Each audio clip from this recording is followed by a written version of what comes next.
Every night in a different place, I'll meet you, tender lady. You're my no-tell lover. Ooh.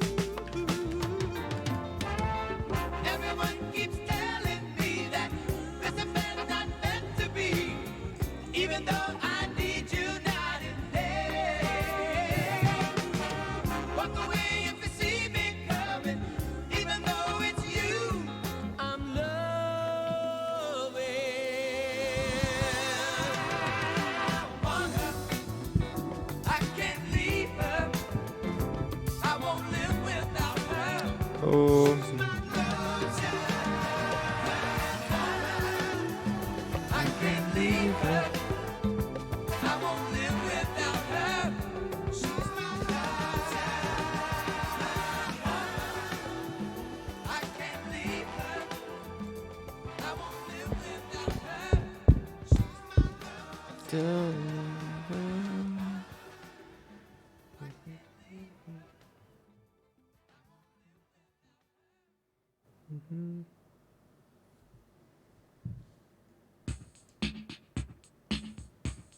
Oh. Oh.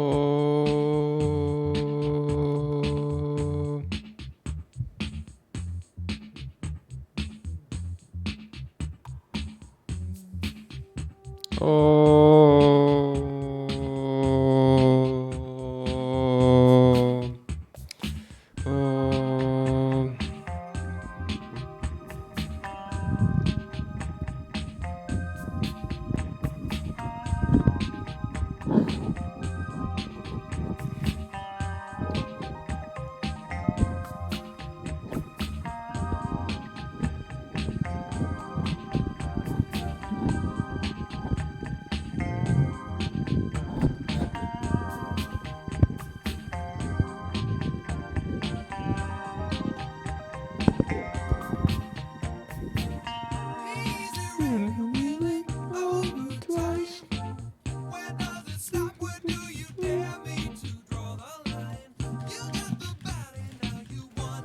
Hello, my name is Lucas and I am using Shure Beta 58A mic.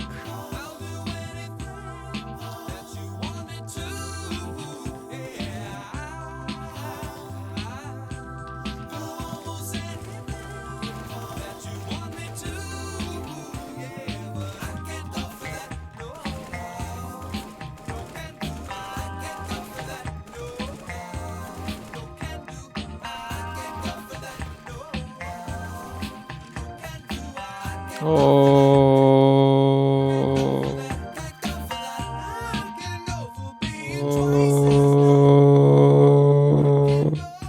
Oh.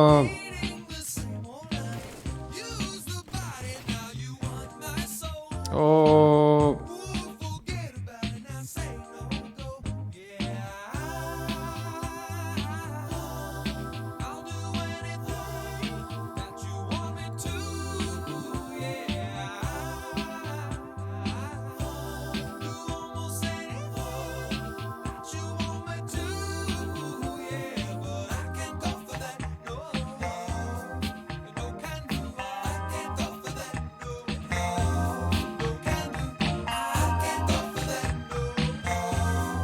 Mm. Mm.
Hello.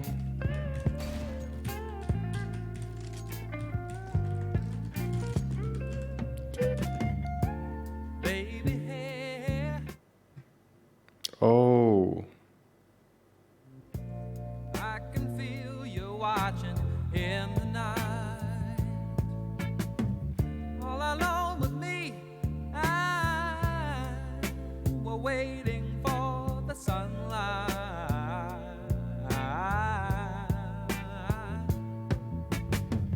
When I feel cold, you warm me. And when I feel I can't go on, you come and hold me. Forever,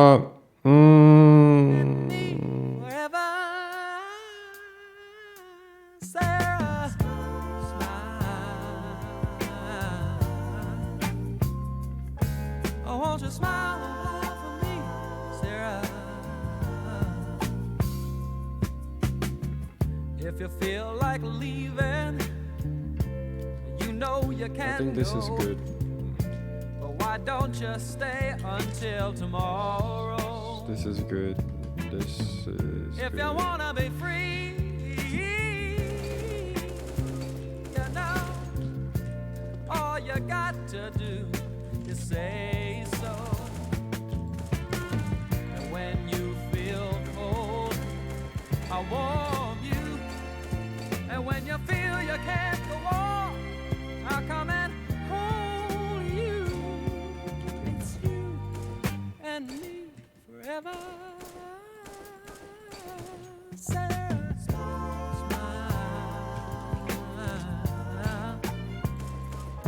Oh, won't you smile a while for me, Sarah? Sarah, smile. Oh, won't you smile a while, Sarah?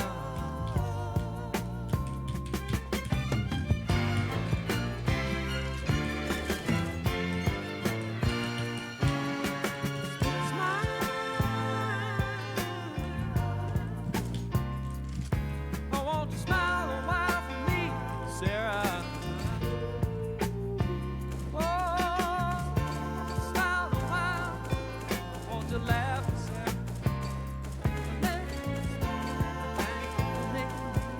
Make me feel like man, not keeping me crazy, crazy. Smile a while. Oh.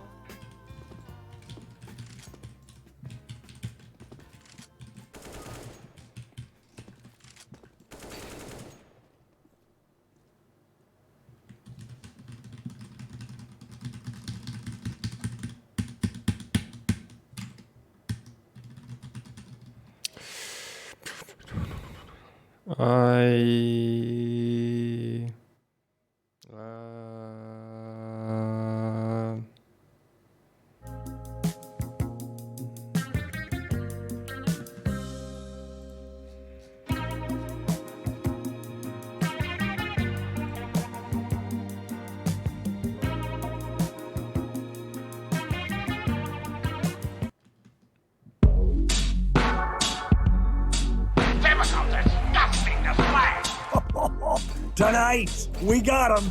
Goldie and the Salt. This is a typical, disgusting display. And it starts right now. Oh, welcome back to another episode of a typical disgusting display podcast for writers by writers who hate writing. And boy, things have changed since last week. Yeah. Yep. So now we are all separately together in Los Angeles. Right. That's the LA experience in a nutshell, isn't Yes, Yeah. separately together. That's it? You know, we should get together. It's No. like 4.2 miles. It's way too the far. worst. 4.2 is the killer. It's impossible. If there's a left turn in between us, we cannot get together. I know. Is there a left turn on a boulevard? That's the parking. Yes. Oh, parking. So much of my life is parking anxiety. I know. But as we talked about last week on the podcast, we've started. We're back. Yeah. We're back at Family Guy. We're back in person in the office, and we have testing. We have a pretty rigid testing regime for COVID, which is 3 times a week. First of all, I yeah. just want to interject. I'm sorry. Our building is abandoned. It looks like a scene in The Pianist. Yeah. We're just roaming I Am Legend. a destroyed office building. Long, empty corridors. Yes. Endless urinals with no one there. With just overgrowth of jungle inside. We were taping flashlights to a shotgun and making our way down to the American Dad offices. Oh, man. I never parked on P2 in all the years I worked here prior, never once arrived in time, and now I'm parking like right by the elevator every morning. Ideal. Yes, and you That can is so- sing like Once in Royal David City beautifully down there. The acoustics Ooh, 'cause with an it's so empty empty. parking lot. You know those people who do like the Halo theme in a bathroom? The Yes. parking lot would be perfect for that. So we're back, and we have this testing regimen. And so it's 3 times a week, and today was one of the days. And so I go in there, and I come in early because I'm dedicated, as anyone knows. And it Wait. takes First joke of the day. all right. Jesus Christ, that's when I get it. So you have to wait a half an hour to get your test results.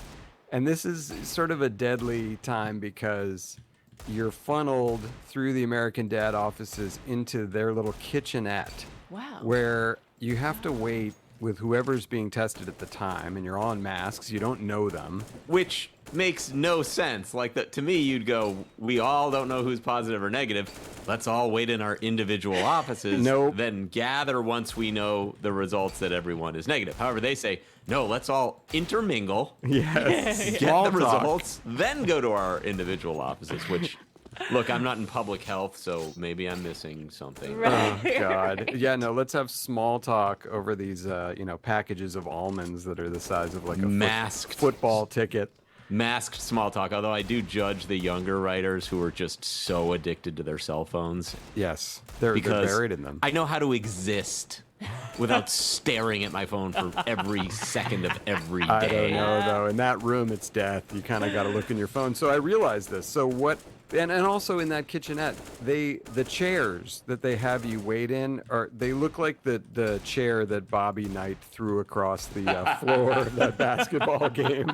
They're not comfortable. It's not like a cushioned chair. So I have hacked the system, and I just simply go creepily wait in an empty office of one of our writers who's not in yet. So this morning I was just sitting in Mark Henteman's office for half an hour, like sending him pictures from his office, like, hope you're okay with this, dude.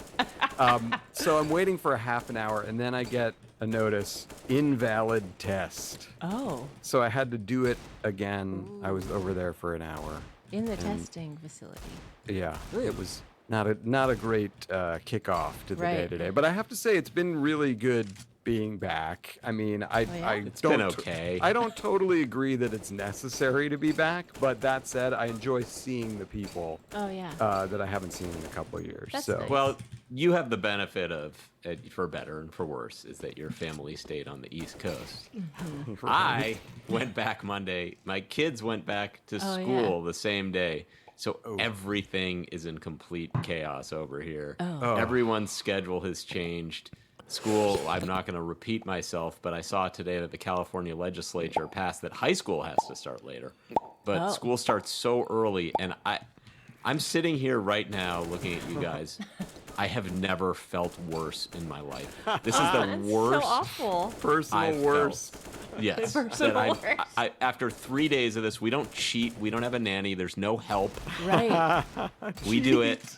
Yeah. I like that we don't cheat. We don't cheat. No. We don't take child care steroids. That's why you don't have a nanny on principle, right? Yeah, it's cheating. Yeah, it's cheating. What's next? Oh, God. God forbid you welcome in a trusted new member of the family to lend a helping hand. That's the way we look at it. Cheating. Where's Levy today? I don't know. Yeah, you're gonna Zoom her right when you know she's already in bed. Right. It's like, I just missed you. Guess I'm gonna have to just sit here and watch TV. No, I do cash in at the best moments, though. It's sort of like every time the Zoom starts, I can already hear Tall in the background, like, okay, Levy, it's bedtime. Let's go. So I'm like, all right, good night, everybody. Talk to you tomorrow.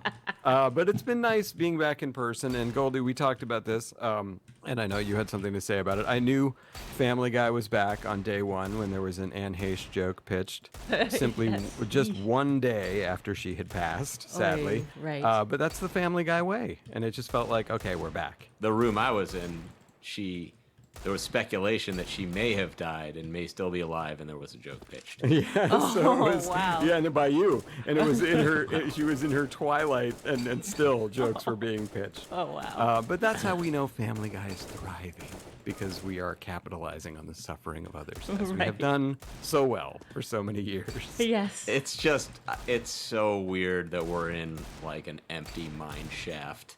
Yeah. Making Anne Heche jokes as the world continues to, and the whole Wilshire corridor is God. empty. Yeah. It's been decimated. It is bizarre. I know, but you say that it's empty, but for the giant construction project that is going on right outside our window at all times, the Wilshire subway line, which Right. they've been slowly inching this way. It's moved 6 blocks in 2.5 years, and now it's here in front of the office. And Right. literally no one will ever use it. No. Right. Yeah, here, guys, you can get from Crenshaw to UCLA. Here's the God, thing. I have to go to 2 places, and both are on Wilshire. that never happened. Never. I only need to move latitudinally. I have no need to move longitudinally. So in a city that's like 1 billion square miles, I just have to keep going in a straight line back and forth on one street. They call me the crab. I just move sideways over one piece of turf all day long. Thank you, Wilshire Line. Yeah, it's a shit show here, and I'm looking out my window right now at the La Brea tar pits, which is one of the things that people know outside of LA about LA. It stinks. It's not a great thing to see.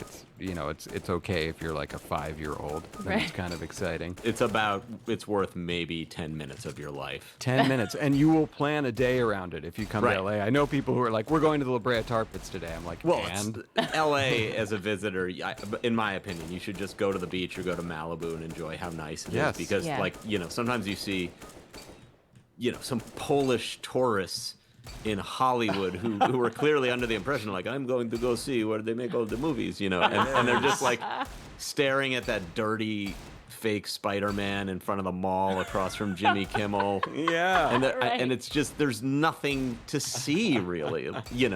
Everything is worth at most 20 minutes. Yes. I'm trying to think what is worth more than that. Well, if you're into the Getty is okay. Oh. If you're And into the Broad. Act, I like the Broad. there's nothing else though. Oh, the Huntington Gardens. But is that even considered LA proper? It's just like go walk outside where you live. It's like why agree. do that? And I also, agree. Goldie, to go back to the Walk of Fame, that is the worst. I mean, because people have it in their minds. Oh, the Chinese Theater and Red Hollywood skeleton, Boulevard. red buttons. Yeah, I know. All these Yeah. people named Red who you kind of are aware of, but mean nothing to you. You're like, oh. Red Barlow. Who the hell's that? But yeah, no. If you see Dabney Coleman, that would be a good day. Like the stars you're gonna see, you're not gonna recognize 10 out of 11 of them, and then But the what are you 11th one supposed will to be do? Dabney Coleman. Like you stand in front of the star and say you see Paul Newman, and you go, I like Paul Newman. His name at his in star. the ground. God. What reaction are you supposed to have? Are you supposed to just ruminate on, all of my favorite Paul Newman moments and the salad dressing and the race cars and the marriage to Joanne Woodward and eating all those eggs and Robert Redford, the camaraderie. Like what? So you're standing in the street thinking about this? I need someone to explain to me what reaction you're supposed to have to anything in LA. The tar pits, where you go, the bones were in there, I guess. It's tar. Yeah, it's all terrible, and you're gonna do it all on brown grass on an 88-degree day. Yes. And you're gonna be improperly dressed. The Walk of Fame sucks. I know right here, I believe they're building, or it may even be partially done, the Academy Museum Oh, yeah. like the Academy The Awards. only thing interesting that ever happened was Will Smith slapping Chris Rock. Nothing else interesting ever happened at the Academy Oh my Awards. God. I know that was. Well, I think that might be recency bias, but Well, yes, Warren that Beatty was- announcing the wrong movie. Yes, that was Yeah. very interesting. The Streaker, also interesting. That Okay, was so a few years before. three things. So we have a whole museum, and it's going to be like, this is the shawl worn by Hilary Swank. Okay, great. When she forgot to thank her husband. That was also Yeah. interesting. Oh yeah. And then they divorced. And then John Travolta not being able to say Idina Menzel. It was a few Yeah, things. Adeem. I can't even do it Yeah, it was as badly as terrible. he did. But they should, it's ridiculous because they're either they have built or are building this museum, which I guess is a good thing. But there should be a Hollywood Hall of Fame, like there is a baseball Hall of Fame or a football Hall of Fame, and people should be inducted into it on a yearly basis. I think that would be fun. The way that people visit Cooperstown or Canton, Ohio, you could visit Hollywood and have this whole experience, where you have different aspects of the business and you're not limited to Oscars. It's everything. Oh. I think that's a good idea in theory, but in practice, isn't that Madame Tussauds Wax Museum? I mean, isn't that what that is? It's like Yeah, but hopefully there's now- Michael Jackson with Liz Taylor. Right. I think now we've moved beyond wax figures in terms of like an immersive experience. You could go sit in a room and watch ET fly across the moon, every 3 Right. minutes. Oh, you would But love that. that You'd cry. sounds more like something you'd see at Universal City. Oh. You could put it all in one place, one-stop shopping. That is a Universal film, so yes, I cannot argue with that. But you could have the Star Wars opening. You could have, Gone with the Wind, Frankly Scarlet. I don't give whatever. You could just have all these different experiences. I say just go to the beach. Yeah, There's totally. nothing else. That's worth doing. hilarious. As Seth MacFarlane famously said once, "Does anyone even go to the beach anymore?" We were No, they stopped. They stopped. That's over. So anyway, interesting to be back.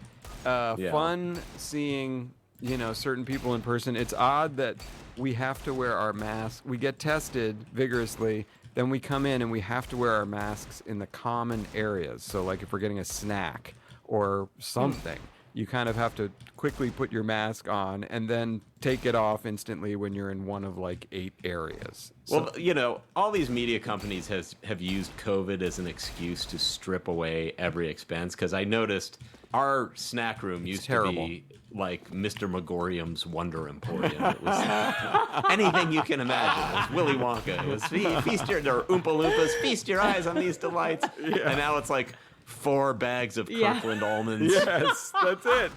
There's Yeah. a name, sort of a generic brand beef stick. I'm like, at least give me, Yeah. give me a Slim Jim or something. I can recognize that. Yeah, I haven't eaten a snack since I got back. There's nothing. Well, Wow. I had some almonds to show you how bad the snack situation is. Wow. Because that's not me. Goldie, you No, tell the that's- folks. That's desperation. That's total desperation. You didn't become a writer so you could eat almonds at 3 p.m. And there I am like a schmuck eating almonds at 3 p.m. Shoving them into your mask, one almond at a time. What is life? What is life at this point? What is life?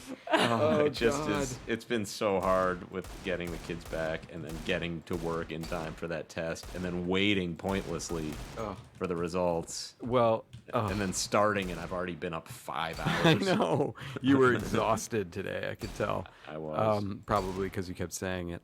But Well, I actually, last night I stayed up watching this Manti Teo. Oh, No one Manti knows how to Teo. say his name. Manti Manti Teo. or Manti. Yeah.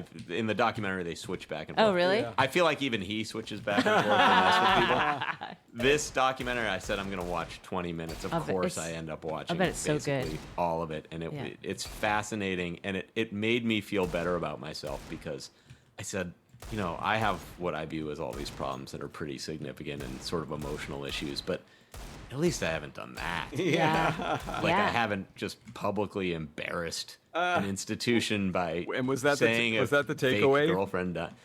Yeah, I mean, I liked him a lot more. You also see sort of convincingly how he got sucked into this, Right, Yeah. and that right. he's not an idiot or something. That it was a slow burn. He was manipulated, and then once something is in the news and they say, "Oh, this was your girlfriend and she died," it's very hard to deny it because they then show the Heisman Trophy ceremony where he knew something was off and he says, "What am I supposed to do? Interrupt the Heisman Trophy ceremony and say, just so you guys know, I'm beginning to think the person who Right. said they Right. died is alive," and he's right. Yeah. Yeah, he got Yeah. catfished, basically. Yeah. Yeah. Oh my You guys God. think that you could get catfished? Yes. At this point, Oh, I just did. I would not believe that anyone's interested in me, so that I wouldn't buy in to the first part. Like, I really want to meet you. It's like, no, you don't.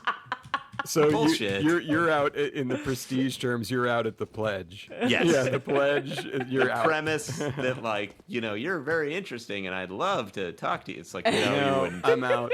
Well, as you know, I got catfished for my Instagram. We talked about it on completed? here. Yeah, Completed. I mean, the I guess minutes. that's catfish. The minute yeah. somebody said, "We like you and we think you should be more important," I was like, "I agree, buddy. Let's do it." Yeah. Completed. What about you, Completed. JC, do you think? I don't think so, but I have two very good friends, both males, that were catfished. One of them was catfished twice.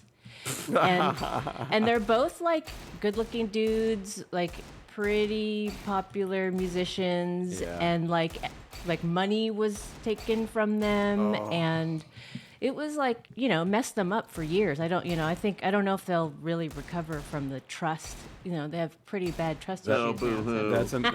That's amazing. And their names are? I'm kidding. You're not going to do it. She wouldn't do it. She's too classy. So, and we've been talking in the weeks leading up to this about, I love where we were on Cape Cod and miss my family immensely. But Goldie made the point to me, and he's 100% right. There's definitely like some positives about being here on your own. I'm not on my own. I'm with mine and my wife's friend Renata, and we are having the best time. Like every cool. night, we just order awesome food. We have a couple of drinks, eat a gummy, and watch like 2 or 3 episodes of something awesome, and then both my go to God. sleep at 9:30. So I'm like living the dream in that Wow. regard. Yeah, That I'm is not nice. doing that. I got screamed at yesterday when I got home because my youngest kid was mad she never gets packages because I got a package. So she was like as angry as I've ever seen someone. Picture the angriest child you've ever seen. Double it. That's how angry she was about never getting a package. So I had to find things she needs and get them sent here. Oh my God, you're so nice. So I she know, can get a but package. I, you know what? I used to, because my parents were more hardline, but you just kind of go, with everything that's happened to these kids, are you really going to go, you're learning a lesson. Right. Nothing good ever happens, Yeah. and you don't deserve to have what That's you want. reality. It's like, Yeah. can you just say, Sometimes you don't Hey. get a package. Right. I can afford this. Yeah. Yeah, You that's want, really a sweet. cardboard box with Sure. a coloring book? What do I give a shit? Yeah, I can afford a nanny. Sure, I get it. Totally. We're same page here. Same page. And it's funny because you called me. We were talking about the show yesterday, right when this explosion from your kid Yes. was happening. And so it was like the most well-directed sound editing of her screaming from a distance, and it was amazing how loud it was still over the phone. But we made it through the rain, and we lived to do another round of Johnny Jokes. Well, from Hollywood, here on the Wilshire line, live from the tar pit, here's Johnny's. That was amazing. Oh, fantastic. Well, bringing the energy back. And Yeah. How are my levels? My levels okay, Yes, JC? thank you for Okay. fixing that. Terrific. Let's get into these. Oh, boy. I texted you, Goldie, that my jokes today are the 94 Celtics. I think you all remember how good they were. Here we go. In a forward-thinking move, Sky Giant American Airlines purchased a fleet of supersonic airplanes last week. They then tried to buy a semisonic, but it was closing time. That's funny. That's That's funny, I mean.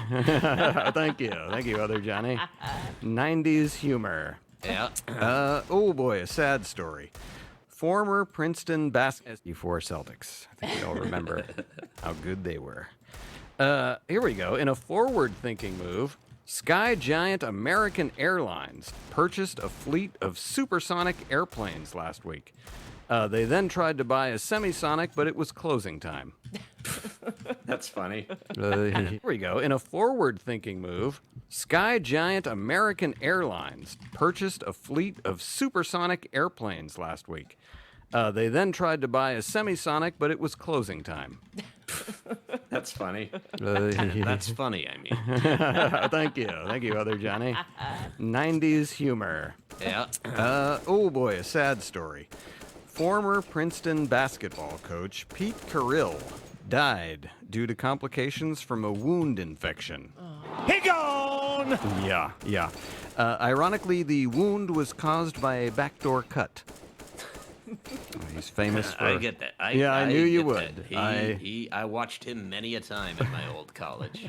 Yes. Oh. Heckled him vigorously. I'm sure. Make another boring triangle, you boring fuck, was something I would say. I remember you winning that Clippers game. So This is so exciting. Getting another fucking triangle, you nerds. The assistant coach tried to fight me. Really? Yeah. Oh, the Princeton was famous for their triangle offense, and Goldie knew that and used it against them. And I saw some of these. Good one, coach. Just sat behind their bench. Triumph. All right, here we go. Oh, more sad news. In South Carolina, a 63-year-old woman was killed after being impaled by a wind-blown beach umbrella. Wear a mask, people. Oh. Windblown beach umbrella. I know, I love that. What a way to go. Okay, and finally, Rudy Giuliani has been forced to appear. There's my umbrella. Finally, Rudy Giuliani has been forced to appear in front of a grand jury in Georgia for his role in the 2020 election lie. If convicted, he could die in prison, whereas now he currently dies over the sink. I think you did very well this week. Short week. I'll take a C+. Pass it on. And you'll get one, a B-. Okay, here we go. A record number of women are now getting vaginal reduction surgery because yoga pants are so tight. Oh. Yeah, it's the same reason men are getting a penis enlargement. Maybe there's a system where you take the one and make the other. Who knows? I don't know. That. Tagline.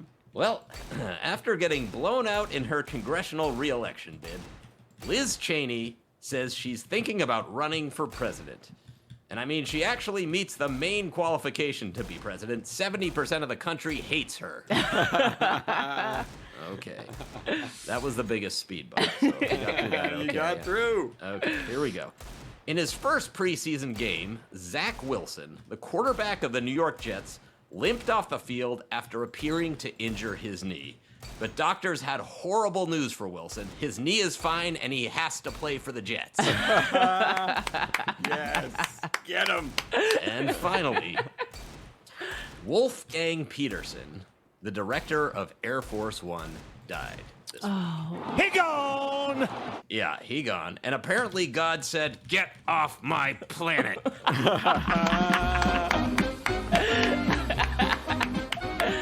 All right. I loved it. Oh, I can't quit those goddamn things. They're still fun. It is fun. As shitty as it is doing it.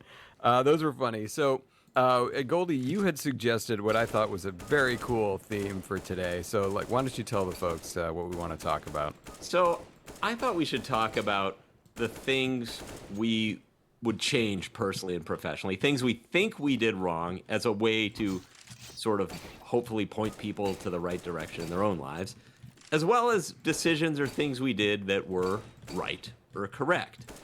Because we now have about 25 years behind us, maybe a little more in this business. And I think we can look back and with some accuracy say, here's what was great and here's what just didn't work. That's nice. Yes. Oh, and people love hearing about regrets. Yeah.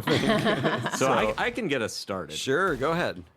I should have quit stand-up way earlier. Oh. I think with stand-up comedy, in 2 or 3 years, definitely who you're going to be. I don't think I've ever seen anyone get markedly better after that point. They just have more volume of stuff.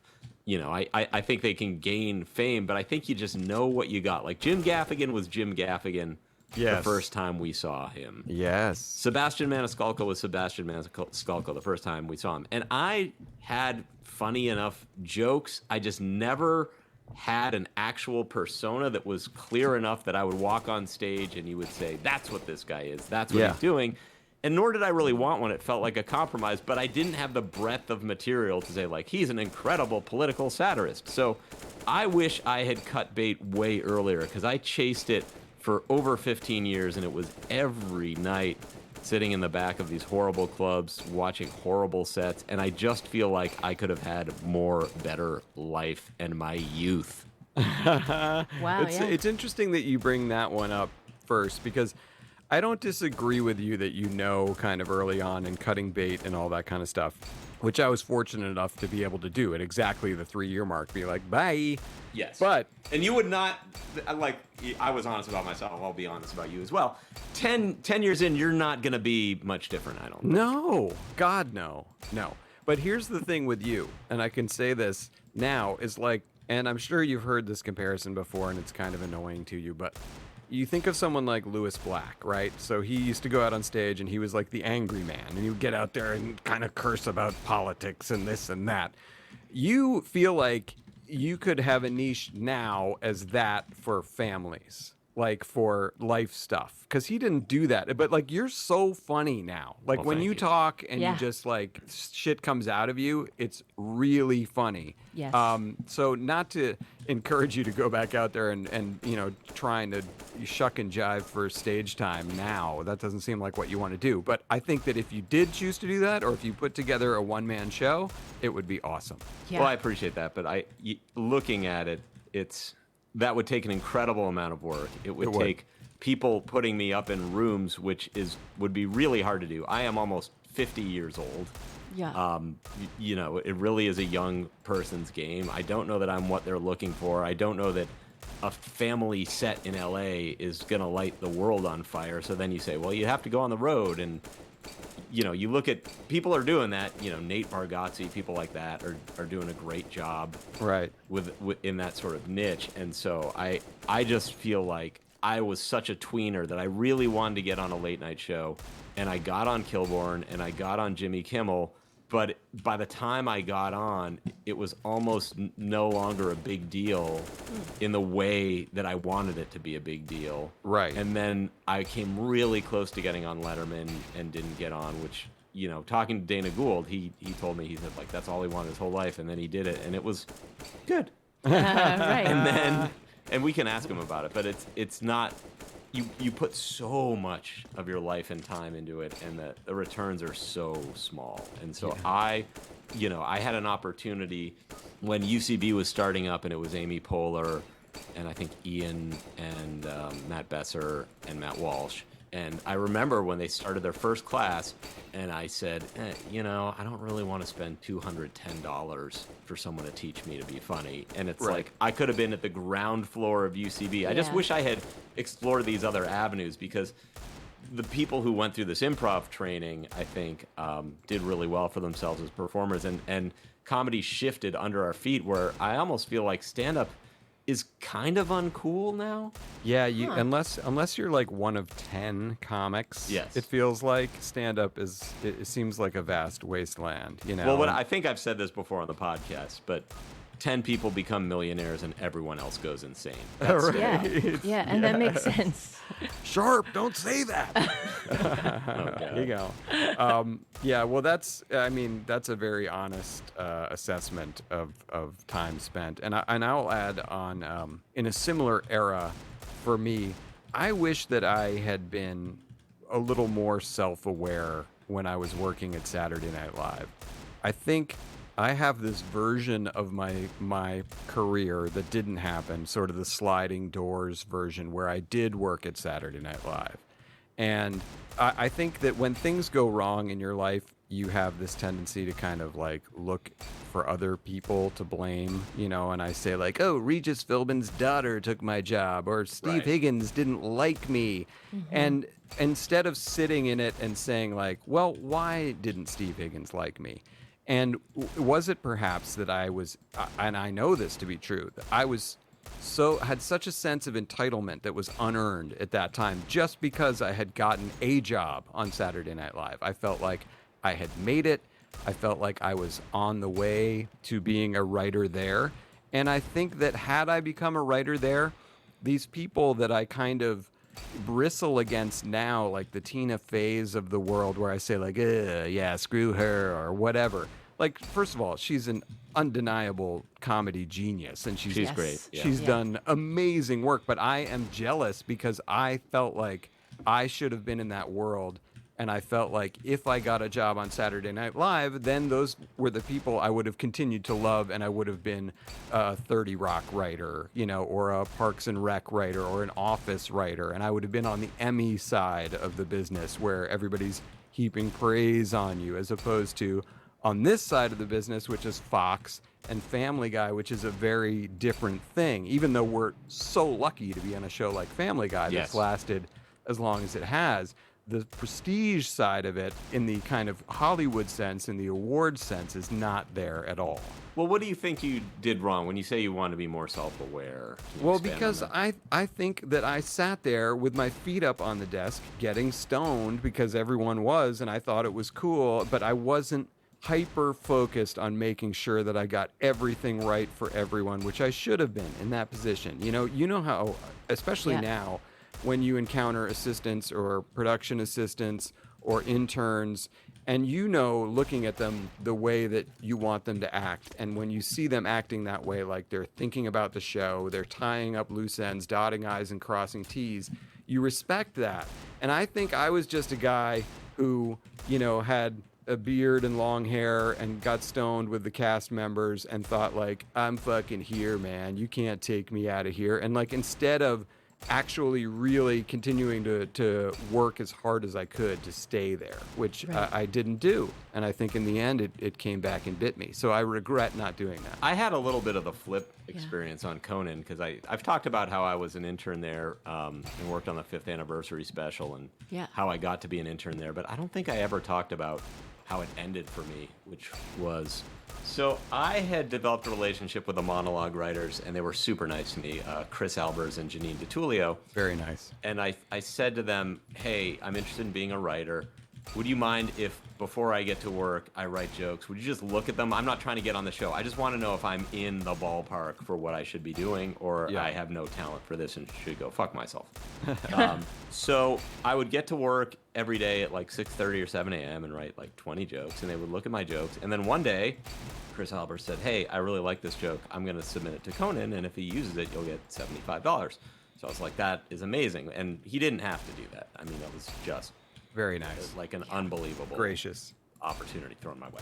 So I wound up getting a few jokes on the show. In the meantime, the person I was working for was running the script department, and she was a frustrated writer, and she was very angry, and I think in retrospect jealous that I had jokes on the show. So I remember her. We were in the control room, and to tell you how long ago it was, Jonathan Groff, the then head writer, said to me, that joke you wrote about Bob Dole, we're not using it in the monologue, but we're putting it in the sketch, and you'll still get paid. And I was supposed to be the next writer assistant, like I was up for that, and I had my resume. And I saw her, she just got up and went right to the executive, the producer of the show, and just killed it right there. And that set me back 8 years, maybe. And so sometimes I say, I don't think I was too ambitious. I actually think I played it right, and that she was a horrible person. And, God, that's awful. And just drive-by'd me for no reason other than jealousy. Yeah. But I will say that, if you are getting some kind of special treatment, you find yourself in that situation, maybe play it very cautiously and on the down low and not flaunt it at all. Yes, that's good advice. And it's interesting, having been in versions of that situation before, where even in just starting at Family Guy, when we were just starting back up, I was definitely like one of Seth's favorites, in quotes. And so I could feel there would be a little bit of anger towards me because Seth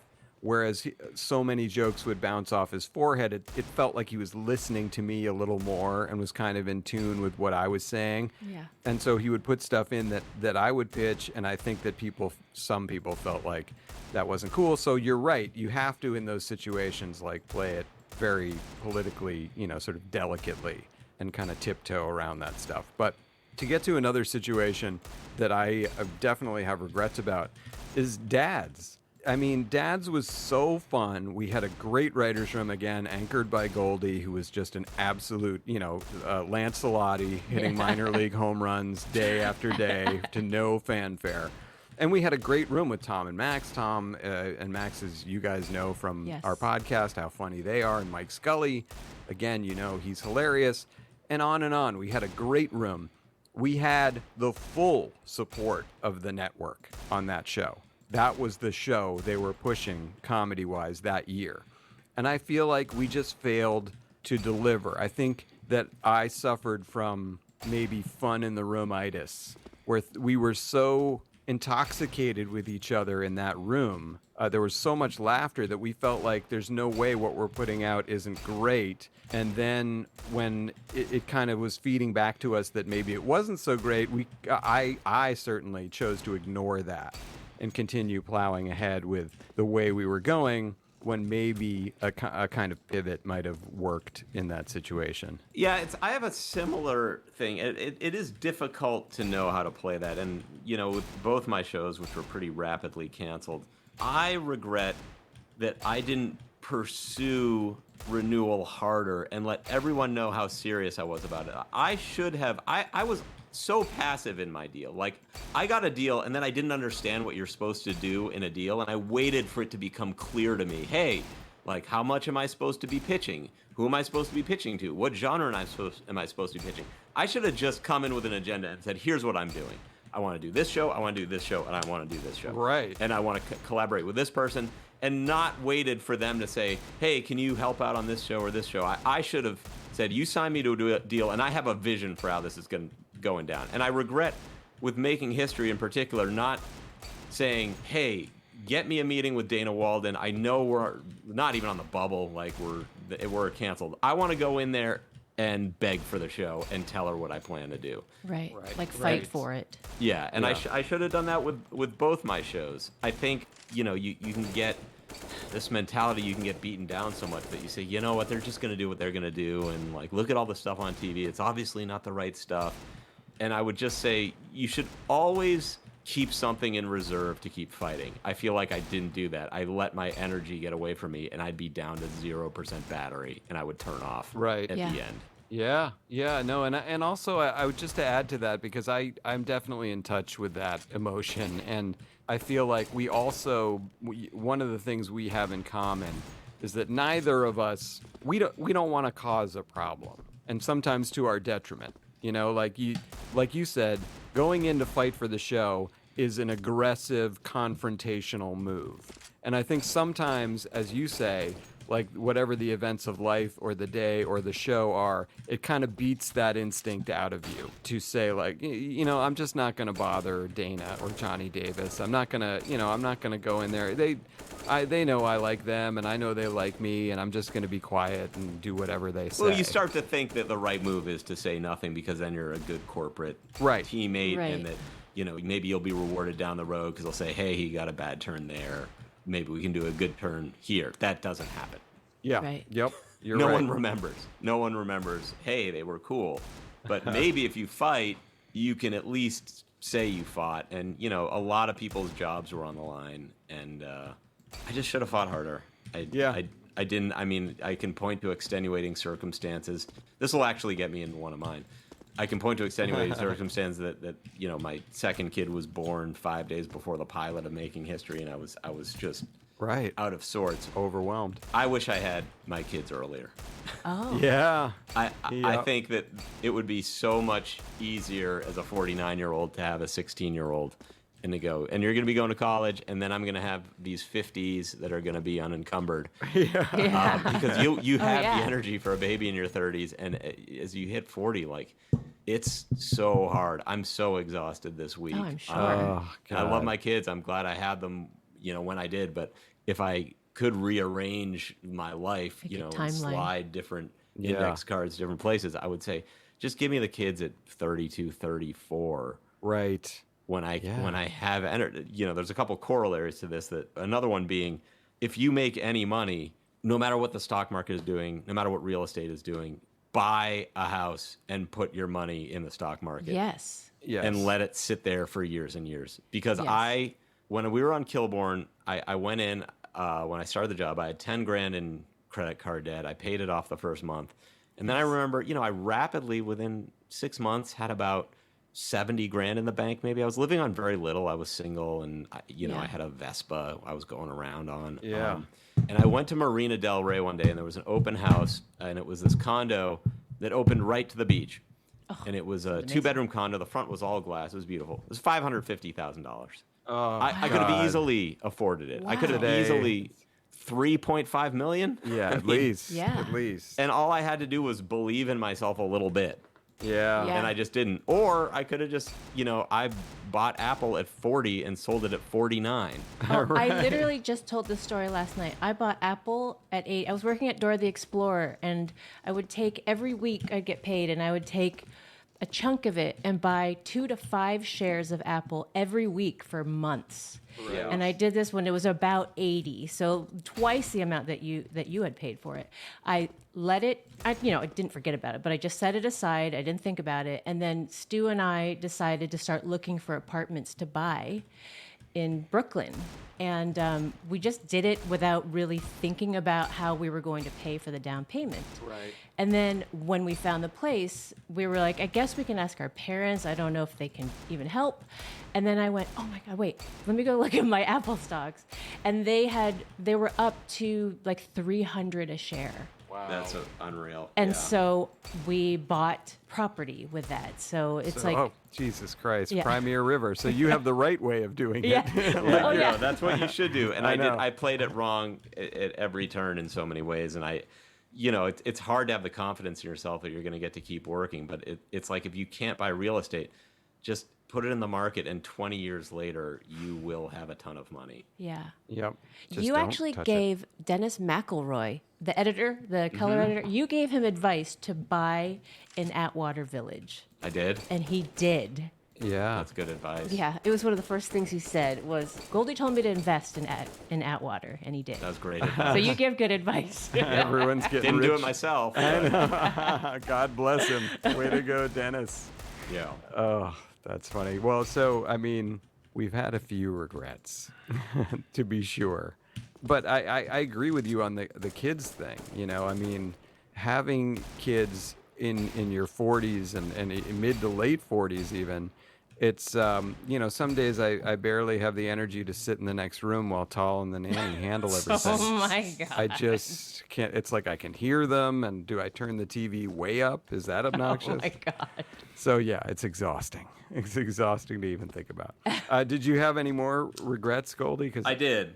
A couple more is, and I some of this I did, but I wish I had done more of it, is if you're just trying to break in and you don't know how it's going to be, just aggressively adopt every new form of media that comes out. Yes. Create an account with your name, get on there, and just start firing. Because you could be, as an early adopter, someone they just hold up like Rob Delaney, who Yes. was super funny on Twitter, but also they just, when you got a Twitter account, they just started saying, hey, you should follow. And one of them was Rob Delaney. And then Yes. the rest is history. And he was just diligent about it. He was looking for a way in.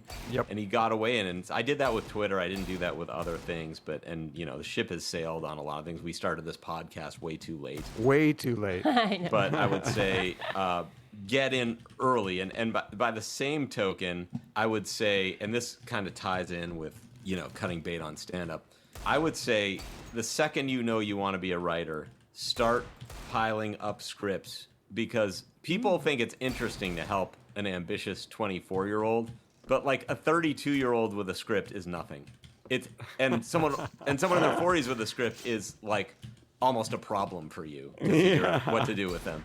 So like if you know you want to start, get in there as early as possible. As people want to help a young person, no one really wants to help an in-between person, and they certainly will see no benefit from helping an older person.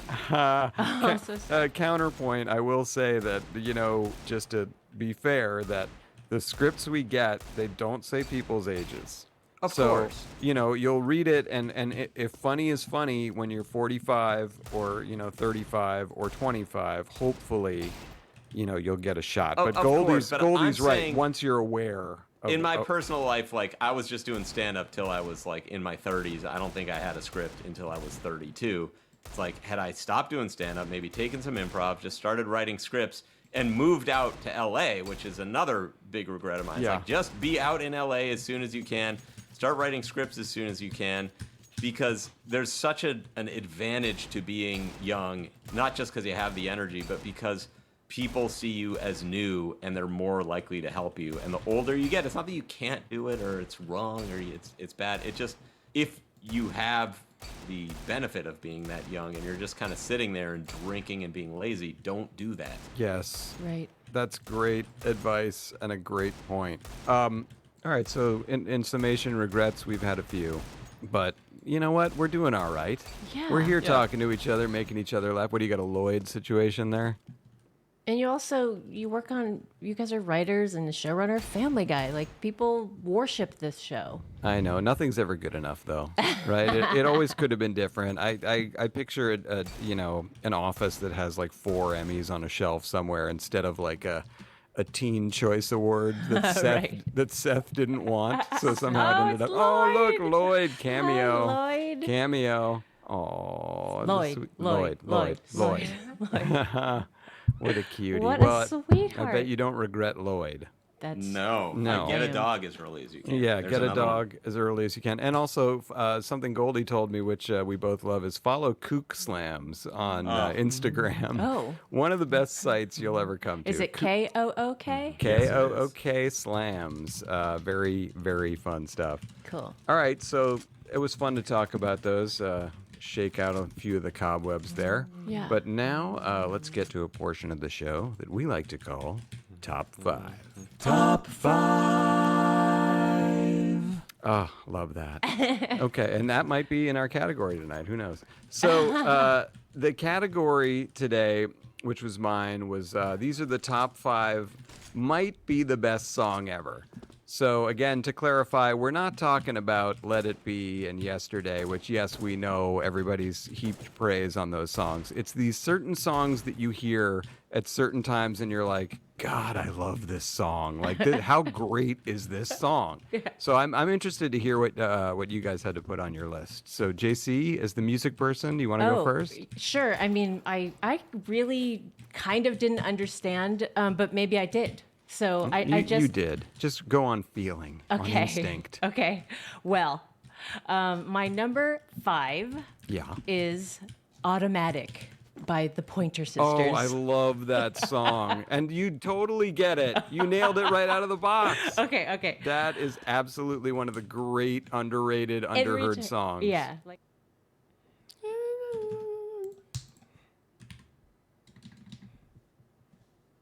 Every 5 is Automatic by the Pointer Sisters. Oh, I love that song. And you totally get it. You nailed it right out of the box. Okay. That is absolutely one of the...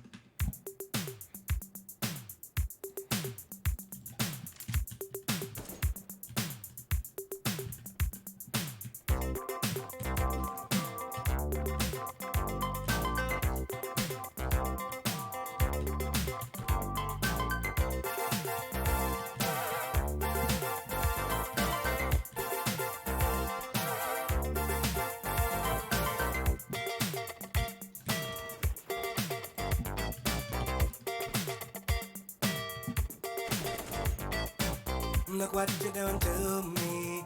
I'm utterly at your whim. All of my defenses down. Your camera looks through me with its X-ray vision, and all systems run aground. All I can manage to push from my lips is a stream of absurdity. Every word I intended to speak winds up locked in a circuitry. No way to control it.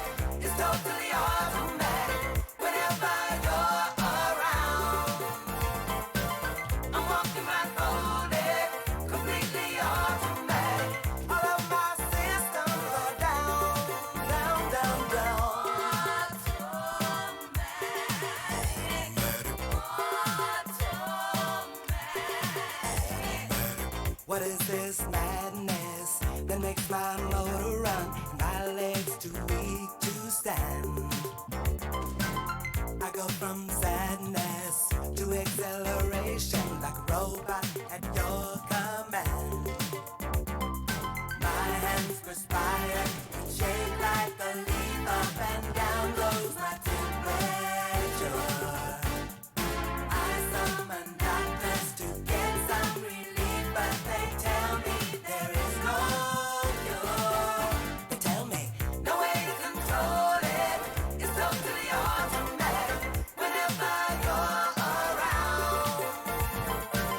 I'm walking blindfolded, completely automatic. All of my systems are down, down, down, down.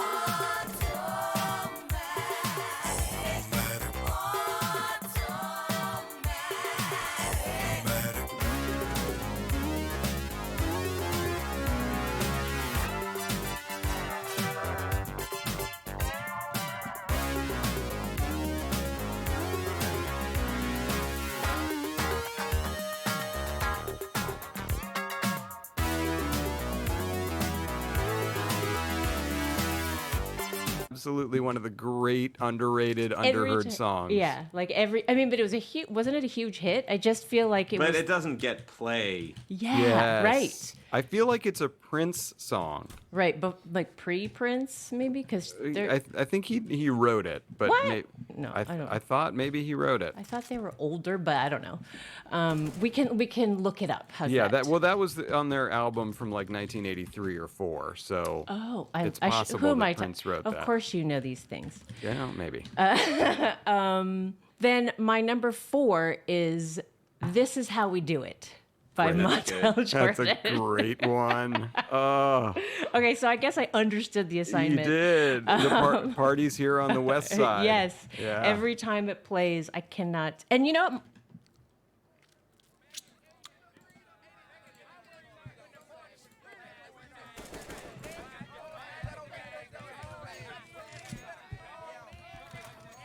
This is how we do it. This is how we do it. La la la la la. La la la la. This is how we do it. La la la la. This is how we do it. It's Friday night and I feel alright. The party's here on the west side. So I reach for my 40 and I turn it up. Designated driver, take the keys to my truck. Hit the shop cause I'm faded. Honey's in the streets, say money, yo, we made it. It feels so good in my hood tonight. The summertime skirts and the guys ain't canine. All the gangbangers forgot about the drive-by. You gotta get your groove on before you go get paid. So tip up your cup and throw your hands up and let me hear the party say, I'm kinda buzzed and it's all because this is how we do it. South Central does it like nobody does. This is how we do it. To all my neighbors, you got much play. I think it was my first week at Family Guy. We recorded him. Yes, and we cut him, sadly. Oh, and We I cut- remember I had never met Alec before, and Alec, the first thing you said to him you were like, "Oh, and you know, I just wanted you to know that this is how we do it here." And I was like, "Oh my God, what's happening?" I think I said it a little more cleverly than Of that, course, but that was the upshot. It's literally Yeah. like, and he was like, "Oh, ha ha ha." Yeah. One of the marks of a good song is you could sing it with your dog.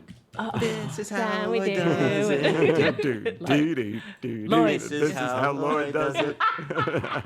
That's really good. This is how Lloyd does it. Okay, so this one is a more serious song, but I feel this way about it. It's called "How Soon Is Now" by the Smiths.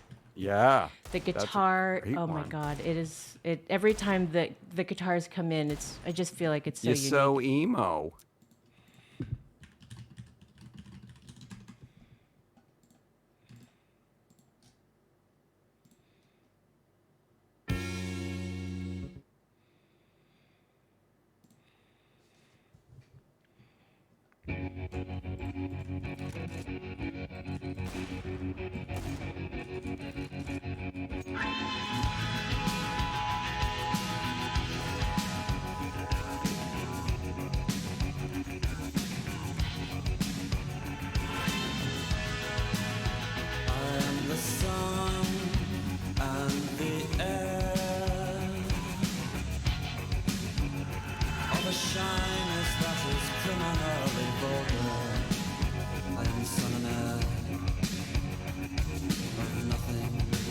particular. You shut your mouth, how can you say I go about things the wrong way? I am human and I need to be loved, just like everybody else does.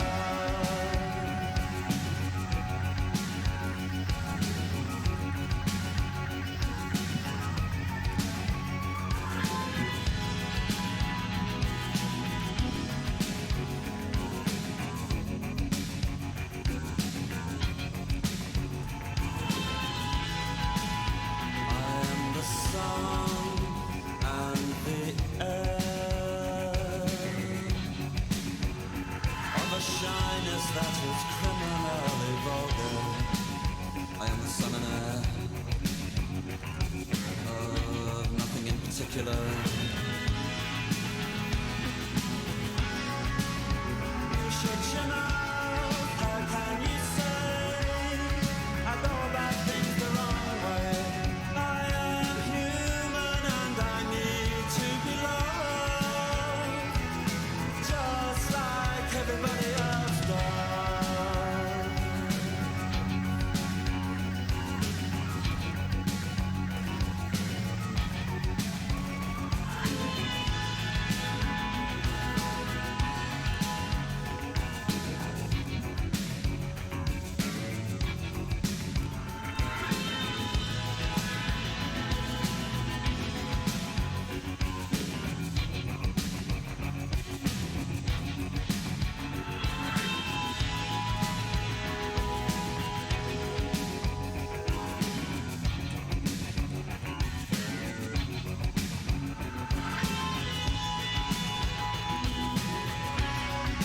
Club if you'd like to go.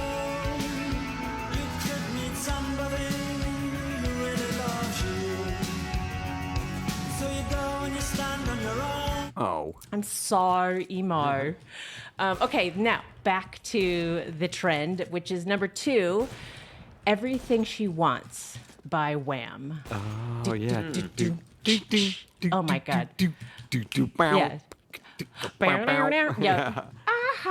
Yeah. That's interesting. Oh my God. I love that you love it. Oh my God. Play it, and I can't help but dance. Yeah, good. And then my number 1.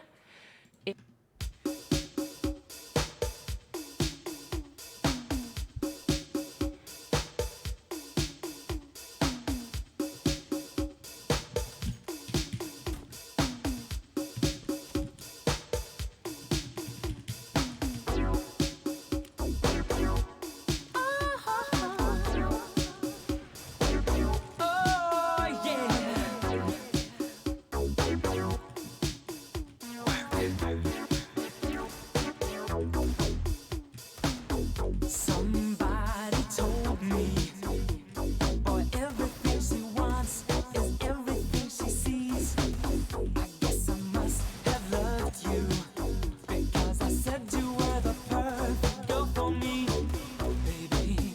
And now it's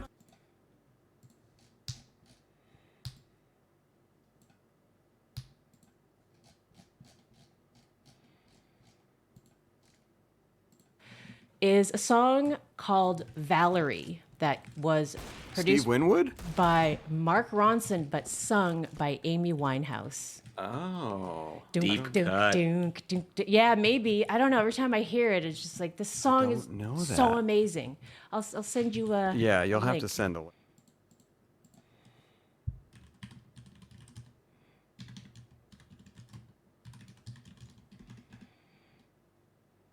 Hi, it's rolling. I'm sorry, Charlie Murphy. I was having too much fun.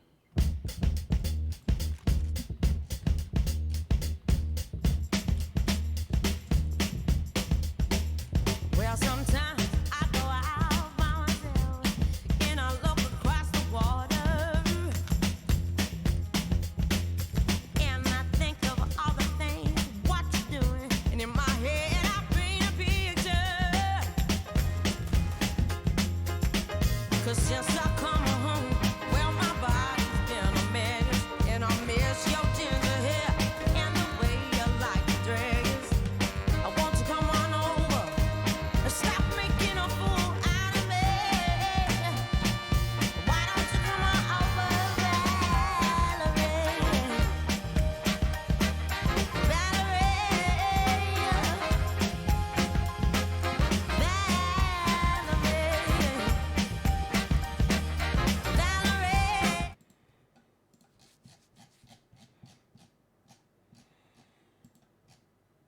to send a link. Yeah. That's and we hope that people listening will send us in what are their top 5 favorite might be the best song evers at typicaldisgustingdisplay@gmail.com. Let us know what you think. Yes.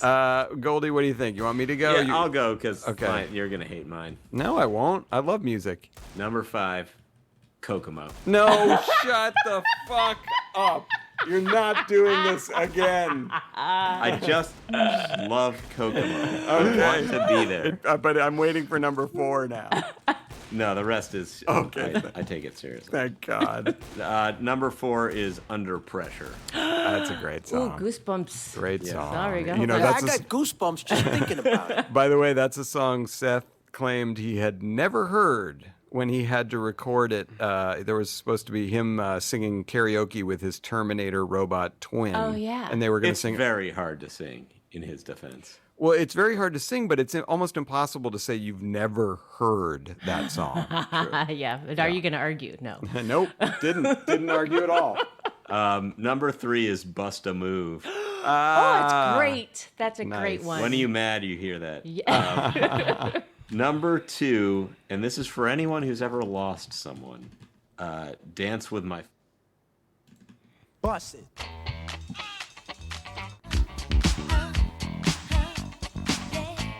Just bust the move.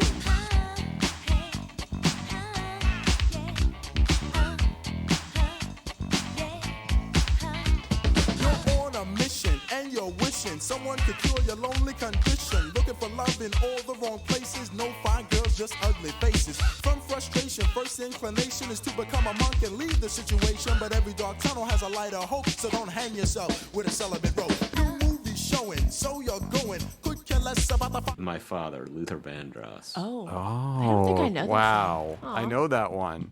That'll Get bring ready a to tear. cry. That'll Oh, bring a wow. tear. Yeah, Okay. get ready to cry. And number 1, just because there was, after the Red Sox won in 2004, an epic ESPN montage set to this, Tom Petty's The Waiting.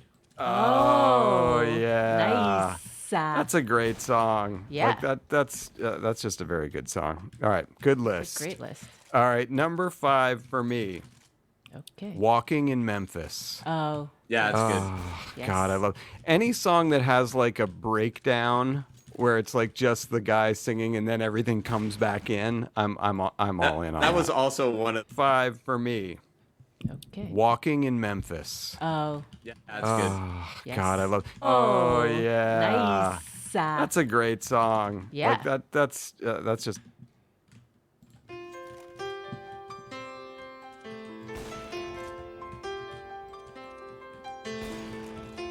Put on my blue suede shoes and I boarded the plane.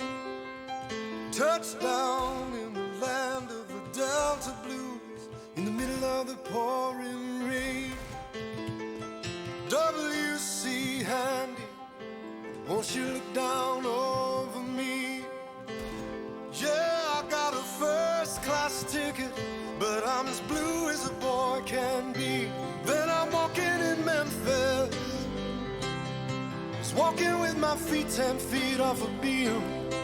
Walking in Memphis, but do I really feel the way I feel? Saw the ghost of Elvis on Union Avenue, followed him up to the gates of Graceland, and I watched him walk right through. Now security, they did not see him, they just hovered around his tomb. But there's a pretty little thing.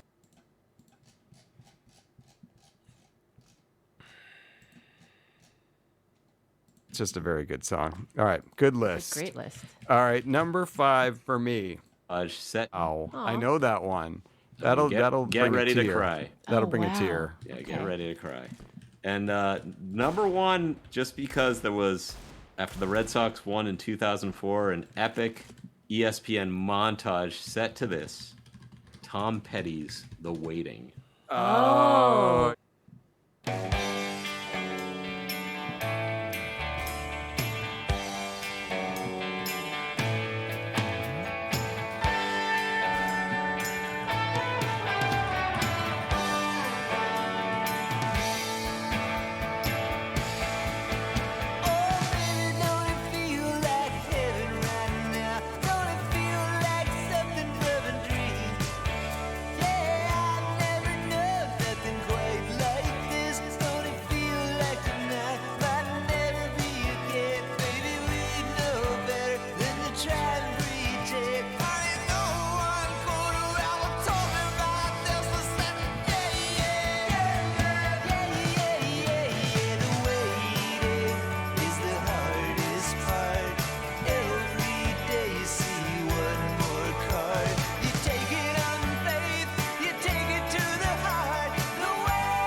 yeah. Nice.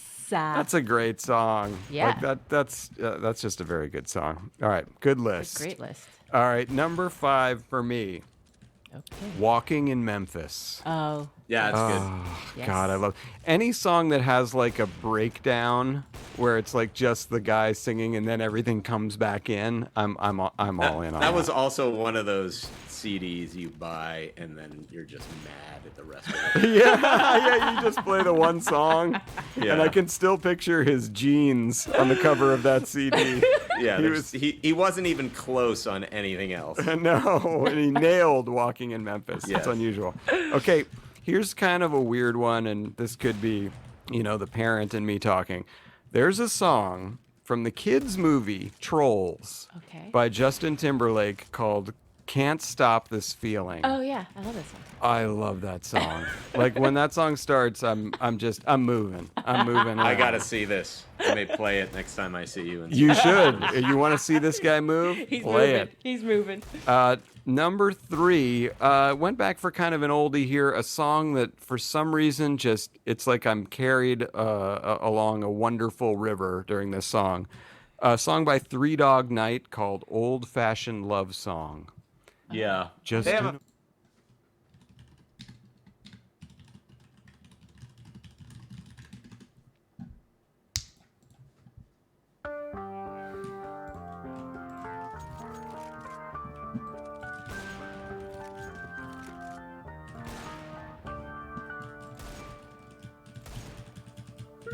Just an old-fashioned love song playing on the radio, and wrapped around the music is the sound of someone promising they'll never go. You swear you've heard it before as it slowly rambles on.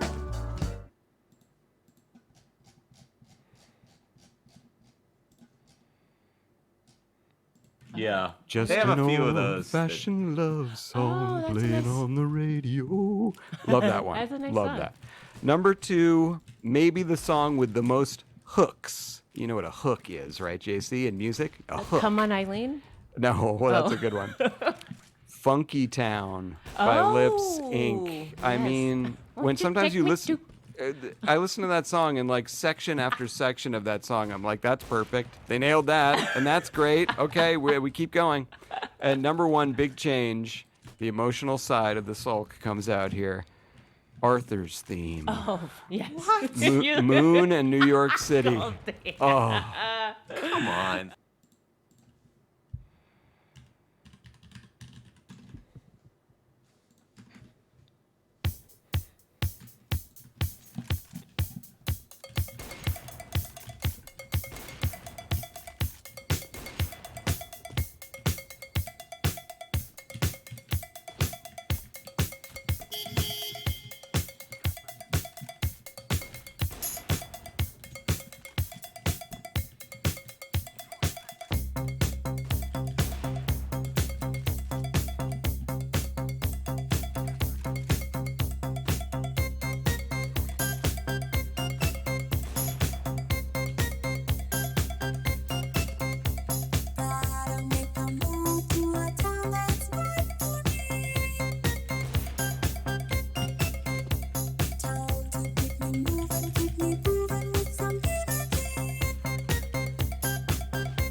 Christopher Suddenly, Cross?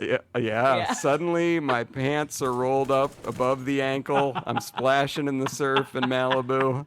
I mean, sweater tied around my neck. Just section after section of that song. I'm like, that's perfect. They nailed that, and that's great. Okay, we keep going. And number one, big change. The emotional side of the sulk comes out here. Arthur's theme. Oh, yes. Moon and New York City. Oh.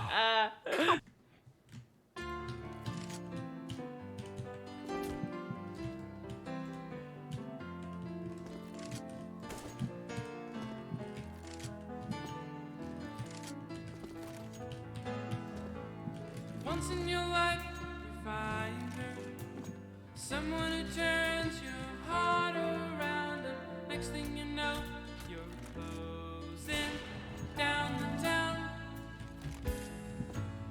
Wake up and it's still with you, even though you left your way across town. Wondering to yourself, hey, what have I found?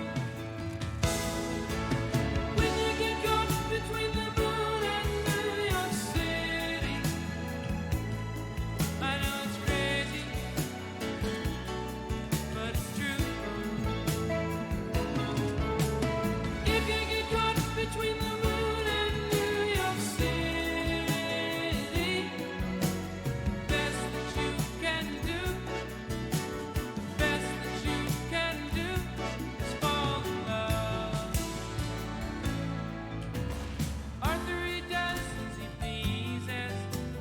All of his life, his master's toys, and keeping his heart he's just a boy. Living his life one day at a time, he's showing himself. Come on. Christopher Cross? Yeah. Suddenly, my pants are rolled up above the ankle. I'm splashing in the surf in Malibu. I mean, sweater tied around my neck just so. Like, that's crazy. No, it's a beautiful song. I mean, a beautiful thing. moonlighting theme is better than that. Oh, bite your tongue. I do love the moonlighting Yeah, that theme. is a good song. It's a good song, but no. Moon in New York City. Book it. Wow. Number one. Number onesies. one. Number one. All right, JC, what do we have next week? Oh, before we get into the top 5 category, let's talk about who we have next week. We are very excited to finally have it a fair fight, 2 women and 2 men. Our guest next week is going to be the great Maggie Mull. Yay. Maggie Mull, who of course worked with us on Dads, worked with us on Family Guy for many years, and now has...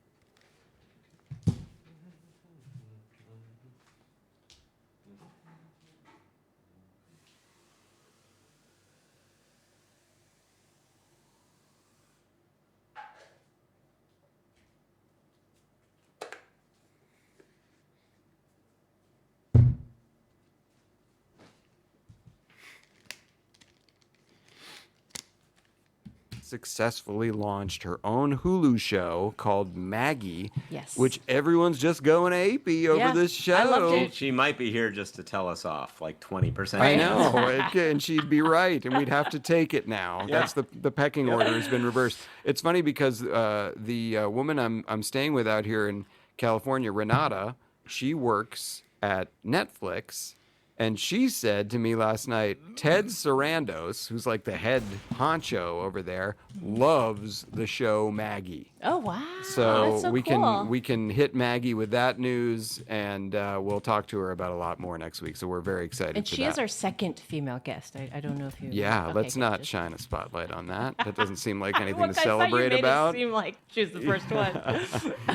All right, so that's who's here next week. And JC, what will our top 5 be next week? Our top 5 is top 5 HBO shows of all time. Oh, that's great. I guess so. That is Okay, great. good. All right. Phew. I love that list. Okay, cool. It's already done. I'm already done with John that. from Cincinnati. No. It's Kokomo. That flipped everything. Kokomo at number 5. That's not even a show. There's nothing wrong with it. And there's not wrong with it. All right. Well, now we're going to end this show the way we end every show, on a high note.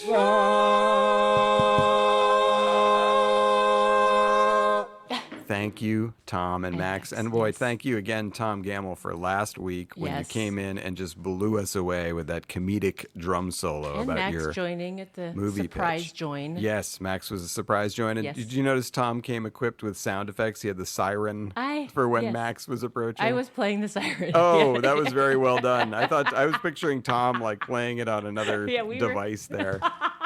No, that was great. Yeah, that was great. I'll get my high note out of the list.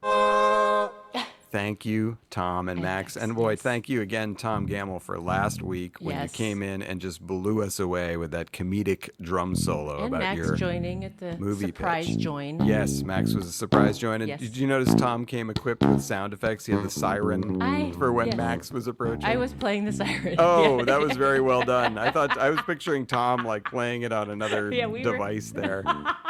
No, that was great. Yeah, that was great. I'll get my high note out of the way quickly. It was just I touched on it earlier in the show.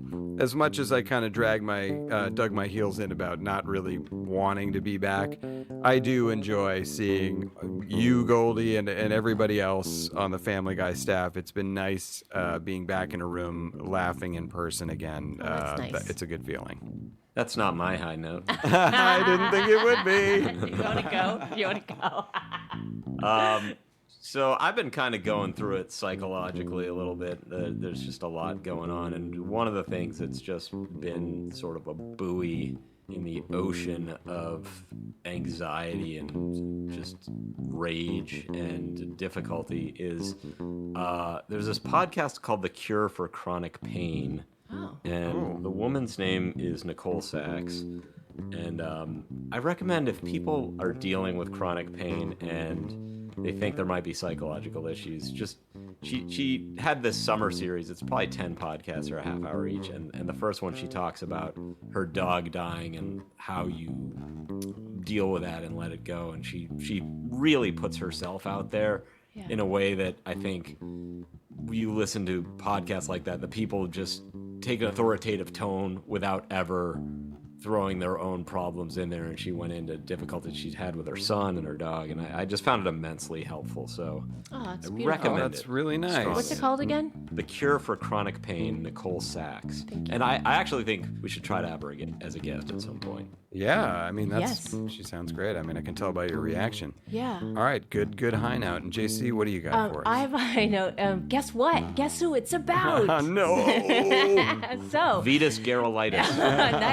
Nice. This is actually very, very exciting.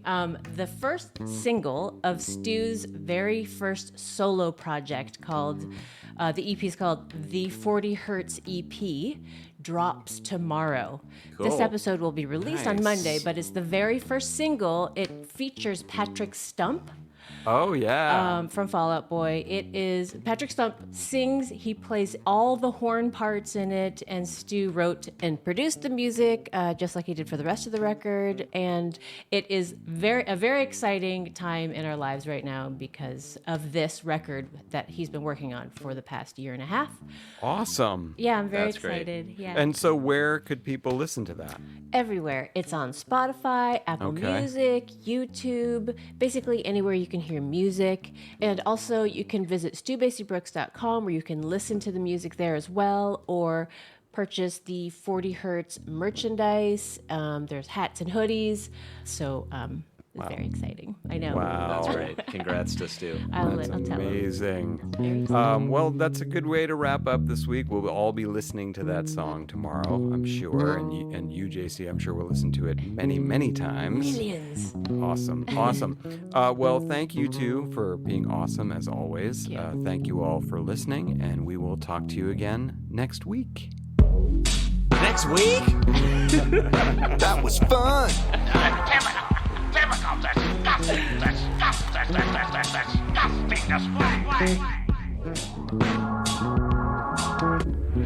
And it starts right now. Oh, Lloyd.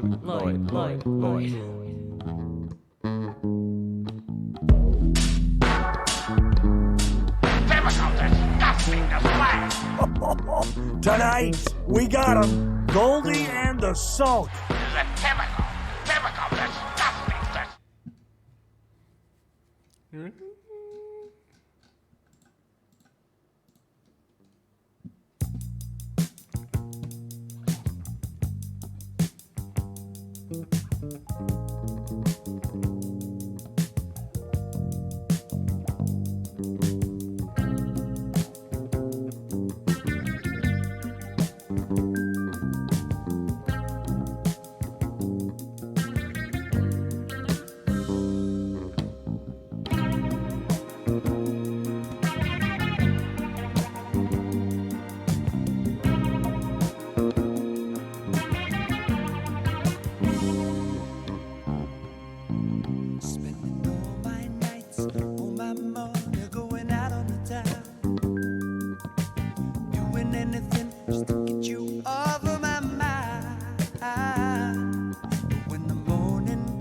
All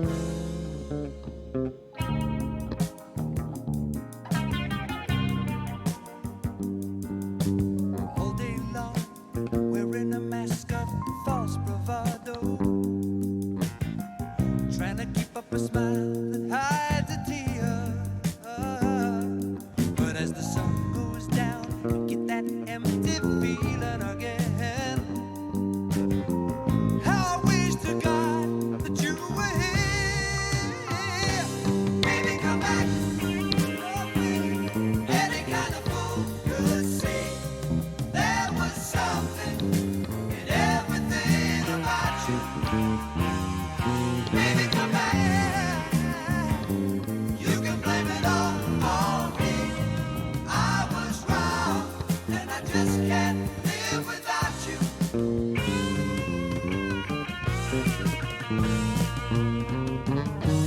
Now that I put it all together,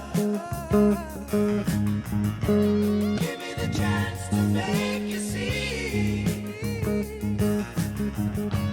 Have you used up all the love in your heart?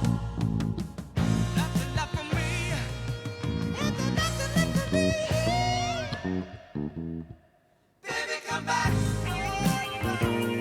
Any kind of fool could see there was something in it.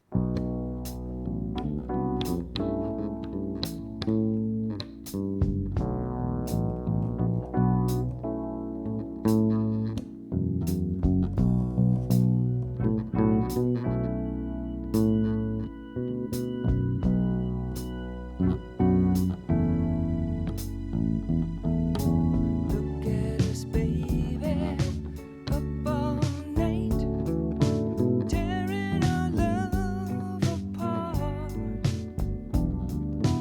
Aren't we the same two people who live through years in the dark?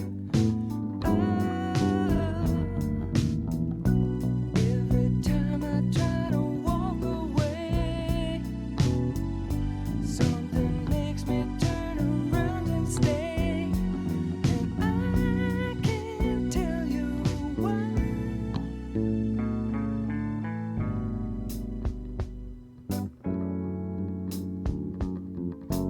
When we get crazy, it just ain't right. Girl, I get lonely too. You don't have to worry, just hold on tight in your little world. 'Cause I love you. Nothing's wrong as far as I can see. We make it harder than it has to be.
Battery 60%. Connected to GSKTRD G0MJLB and Lucas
iPhone.